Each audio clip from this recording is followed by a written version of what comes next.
Kwe, bonjour, je m'appelle Chouchane Bacon et je suis journaliste pour Nouvelles Nationales d'APTN.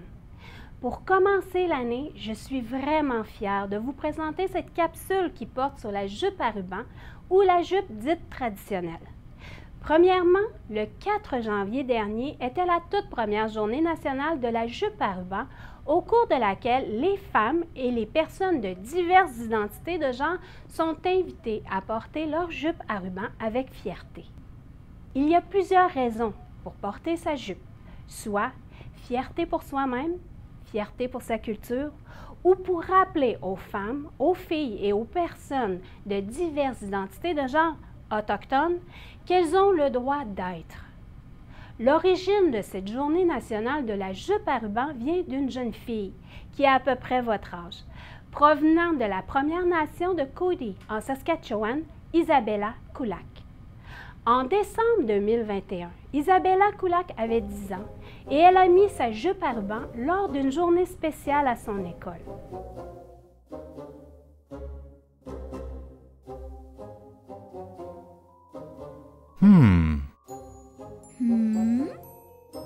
Un membre du personnel de son école lui a dit que sa jupe n'était pas conforme au code vestimentaire et qu'elle aurait dû mettre un vêtement acheté en magasin comme les autres élèves. Mais chez les Autochtones, la jupe à ruban est portée dans des événements très spéciaux. Quand la jeune fille est revenue à la maison, elle s'est plainte à ses parents.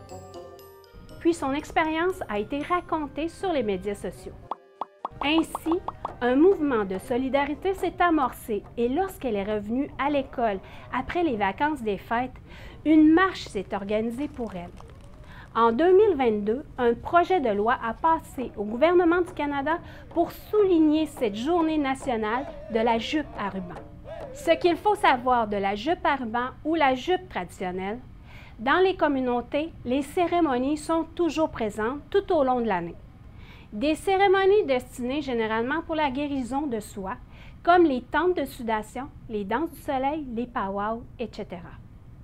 Dans ces cérémonies, il est demandé aux femmes, jeunes et moins jeunes, de porter une jupe longue allant sous le genou jusqu'à la cheville. Cela représente le prolongement de notre connexion à notre mère, la Terre.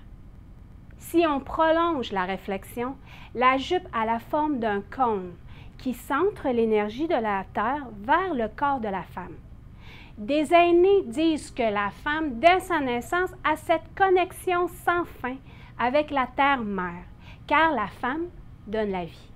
De plus, pendant les cérémonies, cette jupe donne à la femme la protection et même la force pour le bon déroulement des rituels, soit pour elle ou le groupe dans lequel elle se trouve. Les jupes ont toutes sortes de couleurs, selon la créativité des personnes qui les confectionnent.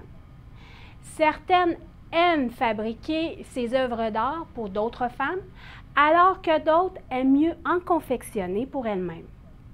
Le choix du tissu, les couleurs des rubans et l'ordre des rubans sont à la discrétion de la personne qui crée cet objet. Si certaines d'entre vous veulent porter la jupe à ruban en solidarité aux femmes autochtones durant les cérémonies ou dans d'autres circonstances, vous pouvez le faire.